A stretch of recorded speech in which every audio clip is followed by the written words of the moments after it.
Olá, meu amigo, minha amiga, que bom a gente poder se encontrar mais uma vez aqui no meu canal e hoje com um tema também muito importante, muito relevante para o nosso crescimento, para o nosso desenvolvimento. E desde agora eu quero dizer o seguinte: se você ainda não é inscrito aqui no meu canal, se inscreva hoje mesmo, né? É só clicar aí no inscrever-se e você vai ser um inscrito no canal, tá bom? Você pode também acionar o sininho para que sempre que tiver vídeo novo você seja avisado, você seja notificado. E eu peço que você deixe aí o seu like se você gostou do vídeo e que compartilhe esse vídeo se você achar que ele vai ser útil, vai ser importante para alguém que você gosta, para alguém que você ama. Então, nós vamos para a nossa vinheta e já a gente volta com o tema de hoje para a nossa reflexão.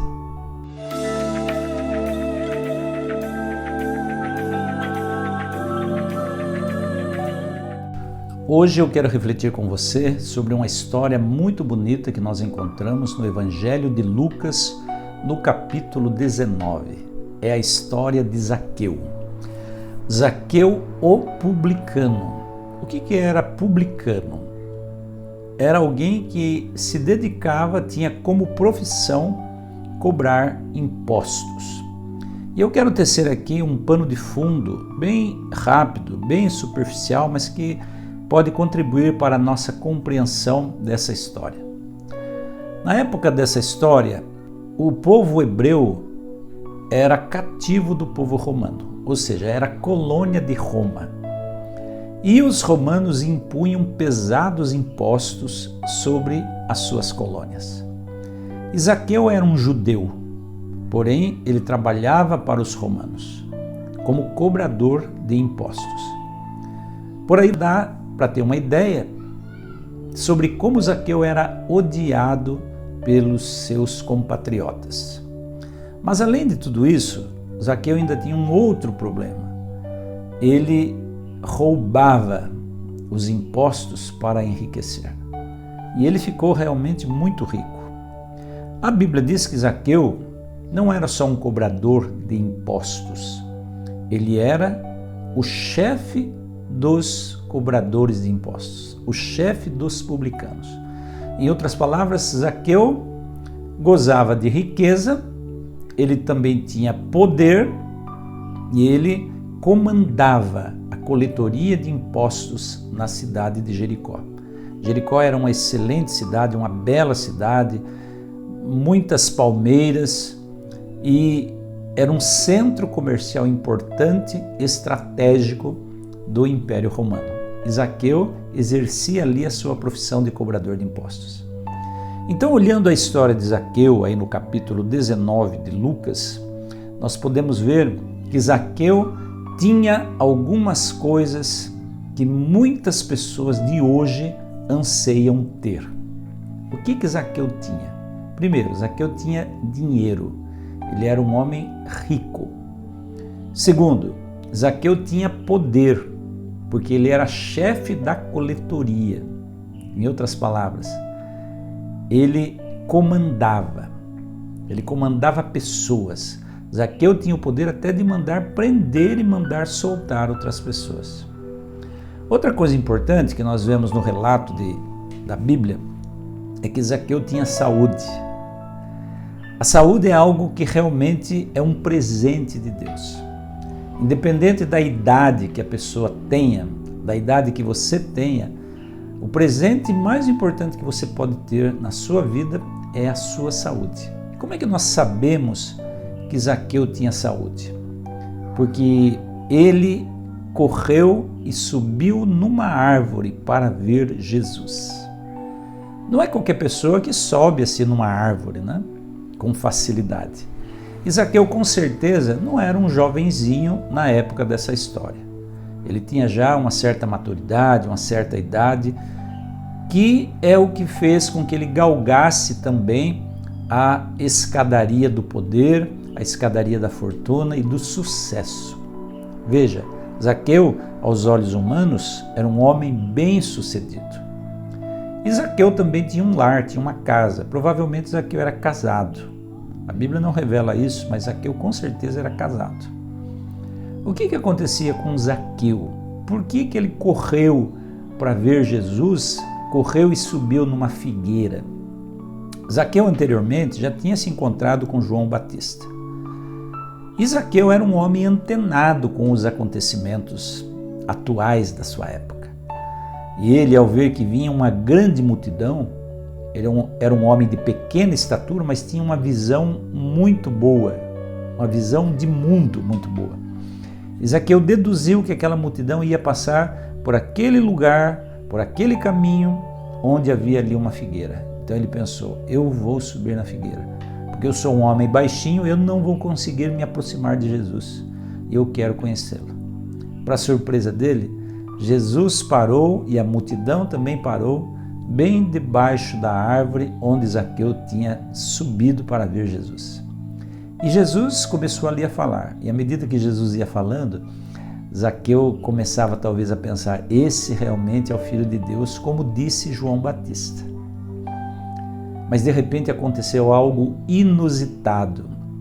Jesus parou de falar, olhou para cima e ele disse, Zaqueu, desce depressa, porque hoje me convém jantar e pousar na sua casa. Jesus nunca tinha visto Zaqueu, entre aspas. Zaqueu nunca tinha visto Jesus face a face. Como que Jesus sabia o nome de Zaqueu? E Jesus, ele se ofereceu para dormir na casa de Zaqueu. Zaqueu rapidamente desceu e recebeu, diz a Bíblia, recebeu Jesus em casa com muito prazer, com muita alegria. E à medida que Jesus ia falando, o coração de Zaqueu foi se transformando. E quando o coração se transforma, não tem como negar uma transformação de vida, uma transformação de comportamento.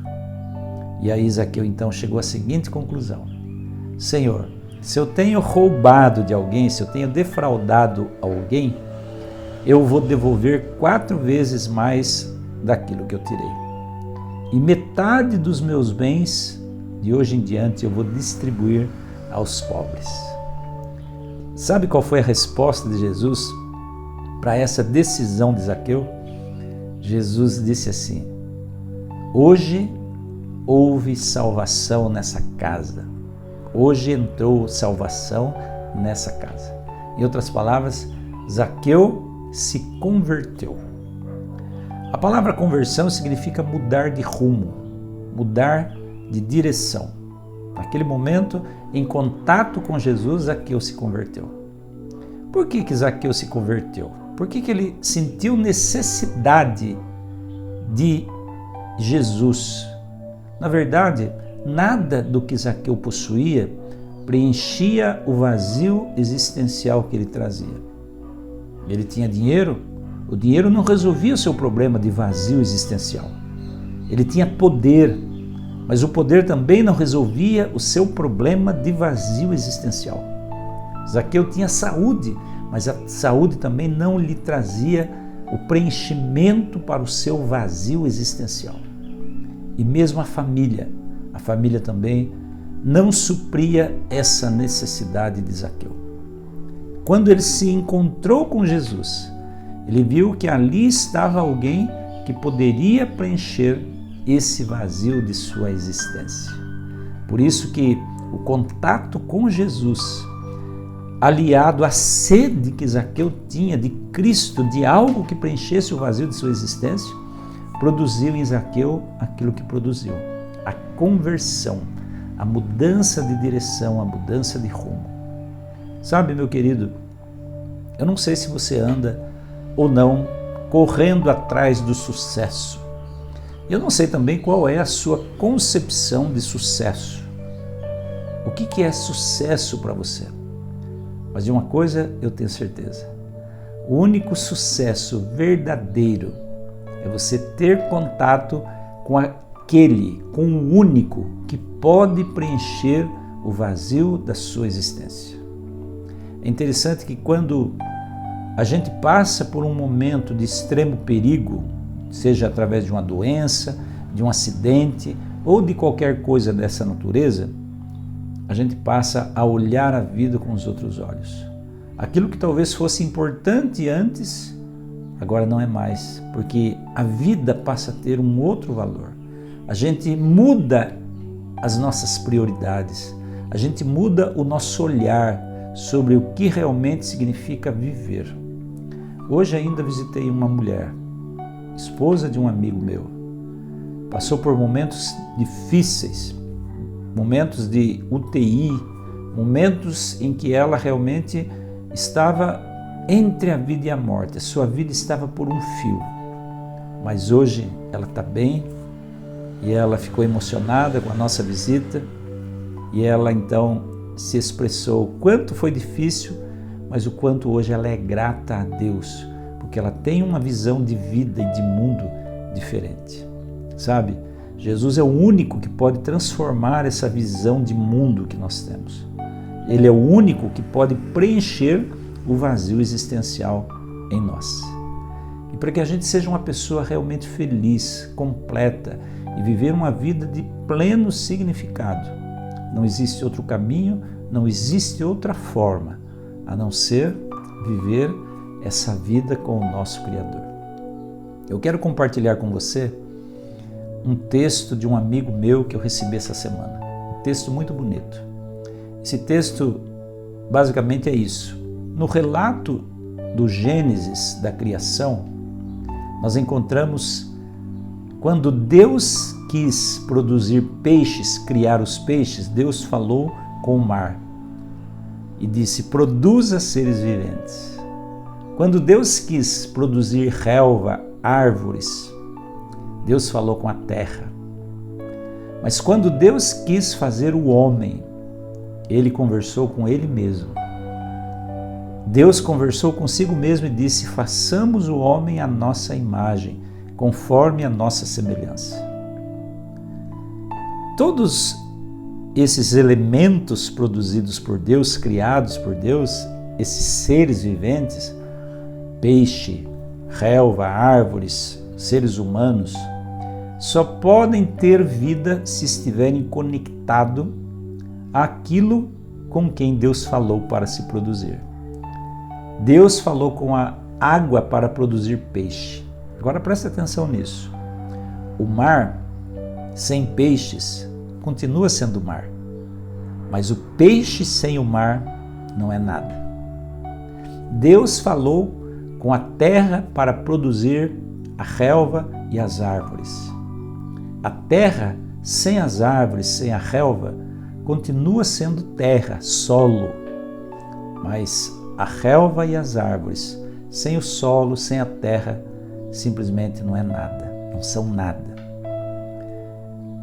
Deus que produziu o homem, que criou o homem, Deus sem o homem continua sendo Deus, mas o homem sem Deus simplesmente não é ninguém, não é nada.